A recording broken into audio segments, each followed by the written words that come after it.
The Eagle of Blue Ridge, a single chapter story, part one of many, seamless. The morning light spilled gently over the ridges of the Blue Ridge Mountains, painting the valleys with soft shades of gold and green as the mist slowly lifted from the treetops.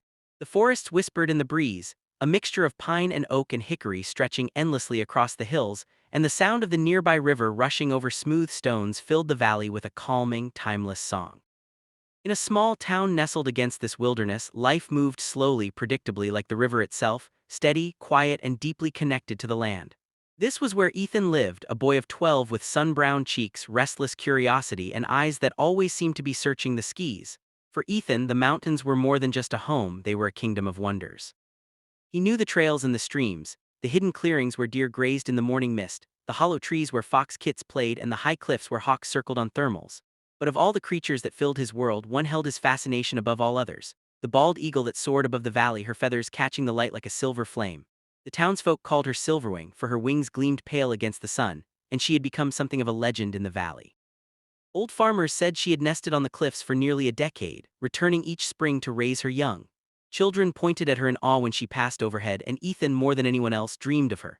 He would climb to the ridge with his binoculars and sit for hours watching her hunt over the river, swoop down with talons sharp as knives, and rise again with trout writhing in her grasp. She represented freedom itself, a symbol of wildness untamed by fences, a reminder that even in a small, quiet town, the sky belonged to something greater. Ethan's father was a park ranger, a man of few words but with a heart rooted in the land. His mother worked at the local library, filling their home with shelves of books that smelled of paper and dust and adventure. Between his father's knowledge of the wilderness and his mother's stories, Ethan grew up with both a deep respect for the natural world and an imagination that soared beyond it. Yet nothing stirred his imagination more than Silverwing. He sometimes dreamed that one day he might climb high enough to touch her feathers, to fly beside her across the mountains, free as the wind. It was in the heat of a southern summer when everything began to change. The days had grown humid and heavy, the kind of air that clung to the skin and made the forest feel like it was holding its breath. Clouds began to gather over the peaks, dark and swollen, and by evening a storm had rolled across the ridges with a fury that shook the land. Lightning split the sky, thunder rolled like the mountains themselves were groaning, and rain came down in sheets, swelling the river until it roared with white-capped waves. Ethan watched from the window as branches whipped in the wind and the trees bent dangerously, and though he was used to storms in the mountains, this one felt different, angry, destructive. When it finally passed, leaving the land drenched and steaming in the morning sun, the town discovered the cost. Trees had fallen across the trails, fences were broken, and down by the river the great oak where Silvering had built her nest had been torn apart, splintered and toppled into the churning water. For days the valley seemed quieter. Silverwing was seen flying overhead, her cries sharper, wilder, as if she called for something lost. The children whispered that her eaglets were gone, taken by the river. Ethan felt a hollow ache in his chest whenever he looked up and saw her lonely figure circling the cliffs, but fate, as it often does, had more in store. One afternoon, while walking with his father along the riverbank to assess the storm damage, Ethan spotted something caught between the roots of a sycamore.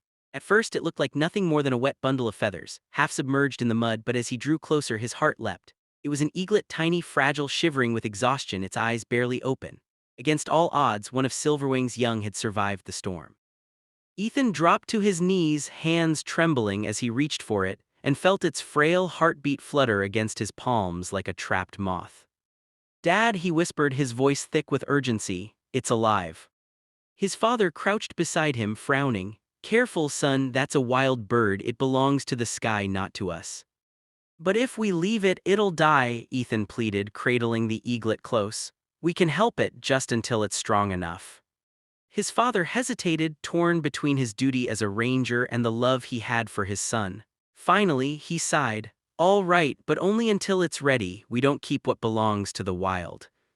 Ethan nodded fiercely, though inside he already felt a bond forming, a connection stronger than reason. He carried the eaglet home in his jacket, warming it against his chest, whispering promises of safety. His mother, though startled at first, saw the determination in her son's eyes and agreed to help.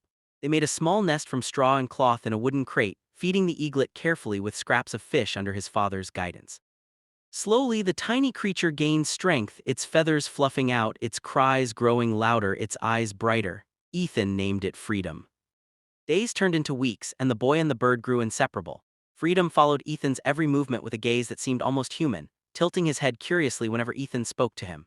The boy spent his mornings before school catching fish at the river, his afternoons feeding and cleaning the crate, and his evenings reading everything he could about eagles from his mother's library. Under Ethan's care, Freedom grew quickly, his wings lengthening, his talons sharpening, his spirit restless. Ethan began taking him outside, first on short perches in the yard, then on longer walks to the meadow where he encouraged the eaglet to flap and stretch, to feel the wind beneath his wings. But as Freedom grew, so too did the unspoken truth between Ethan and his father.